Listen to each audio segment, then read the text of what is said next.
Hey guys, welcome back to DKTV. We got a fun PGA preview edition here for the US Open.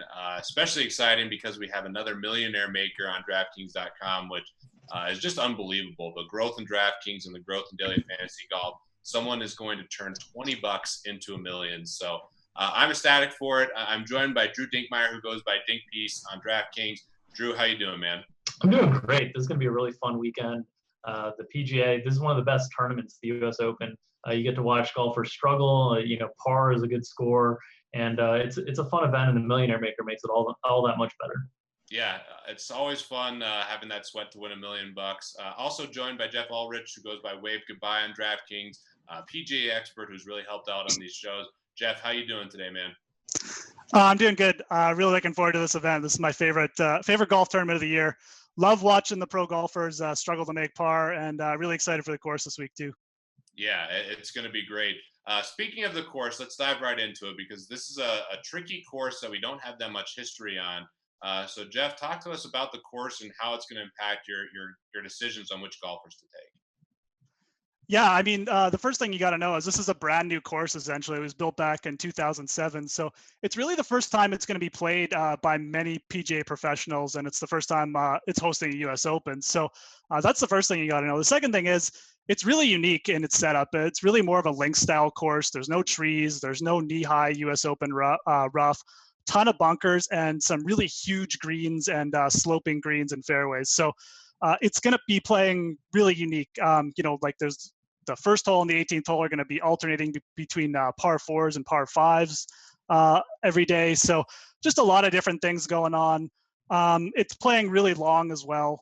Par 70 probably going to play over 7,500 yards most days. So looking for some players with some good length this week is probably a good place to start. And also some players with good links history too. Yeah, no, it's going to be interesting.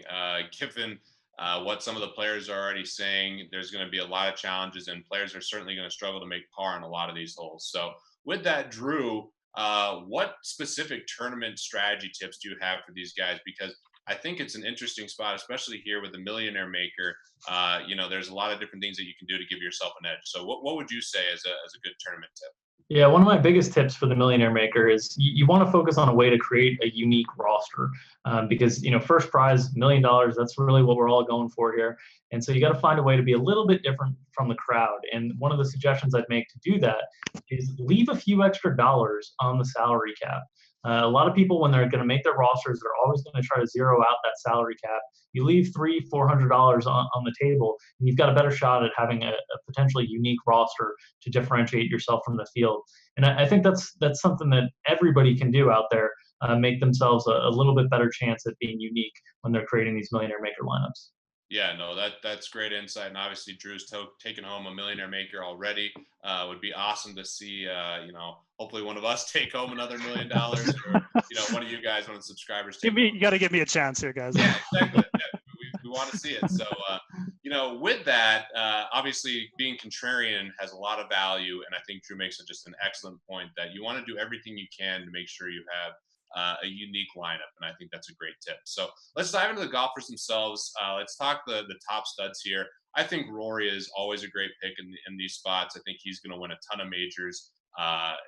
He's just the best player in the world. I know his form hasn't been great recently, but certainly a stud I like. Also, I'm really high on Phil Mickelson.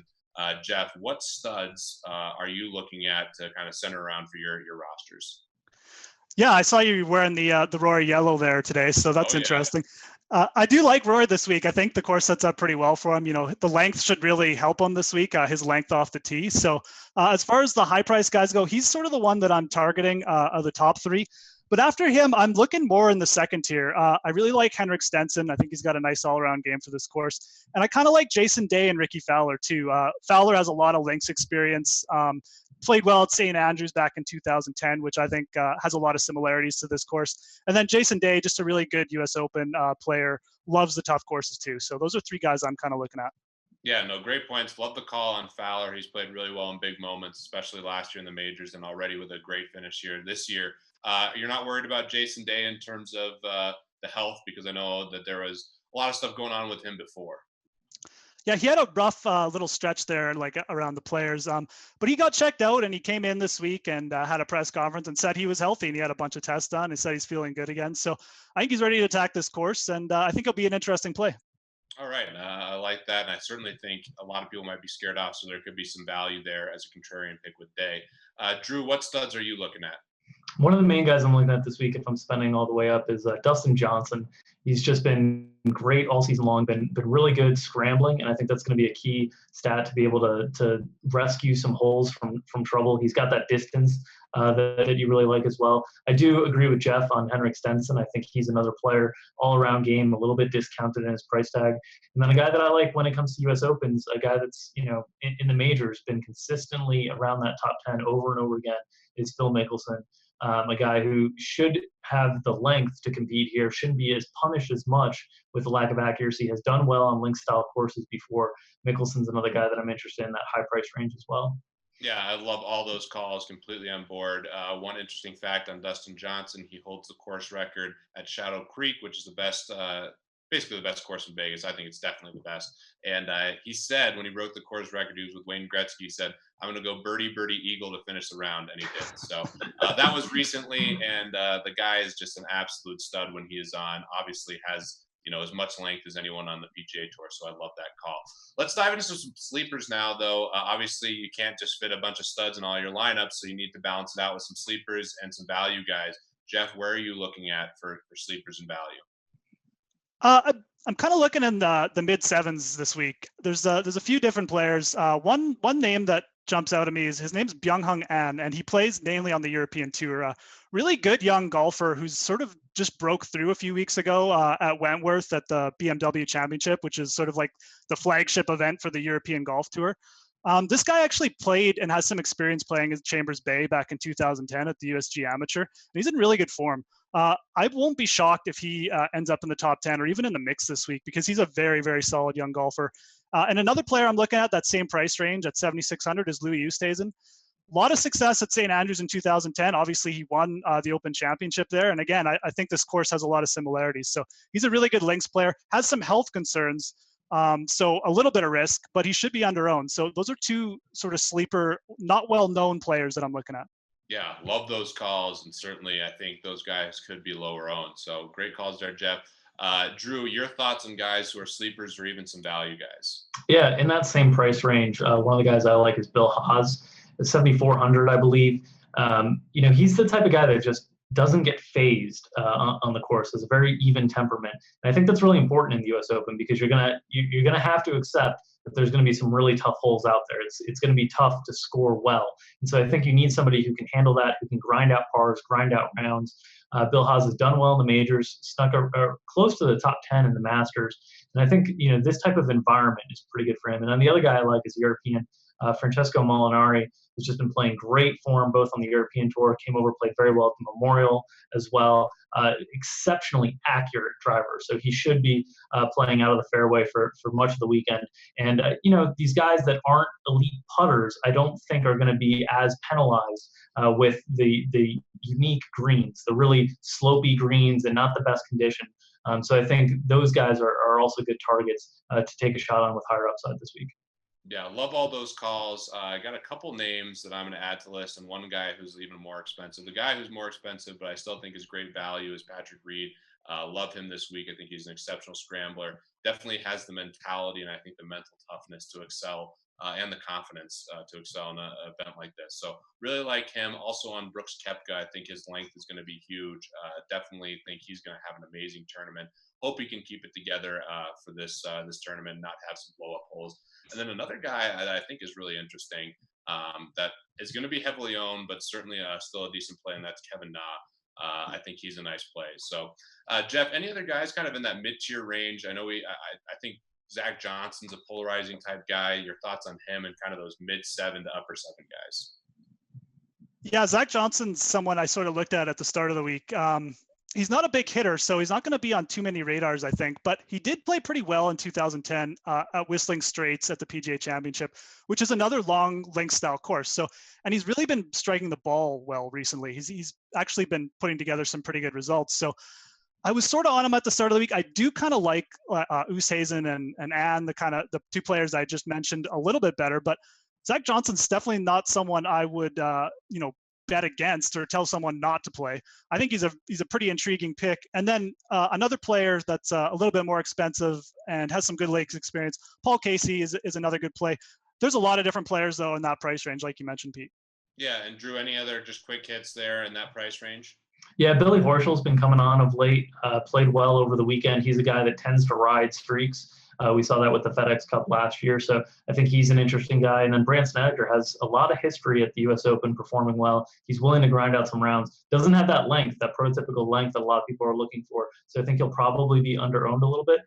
But he's one of those guys that has done very well in U.S. Opens historically.